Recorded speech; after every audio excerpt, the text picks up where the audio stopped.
Maharashtra today 24 news सत्य परिस्थितीचा सविस्तर आढावा।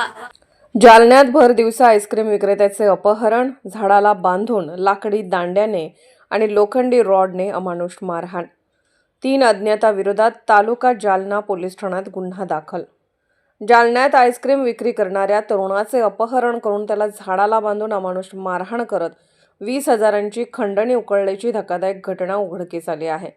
या प्रकरणी 3 अज्ञाताविरोधात तालुका जालना पोलीस ठाण्यात गुन्हा दाखल करण्यात आला आहे। जालना मंठा रोडवरील राममूर्ती फाट्याजवळ आईस्क्रीम विक्री करणाऱ्या तरुणाला 3 अज्ञात आरोपीने अपहरण करून अमानुषपणे मारहाण केली आहे।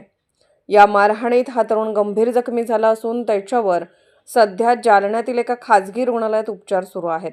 मारहाण करतेवेळी या तरुणाच्या वडिलांना कॉल करून 50,000 रुपये खंडणीची मागणी देखील आरोपींनी केल्याचं तक्रारीत म्हटलंय।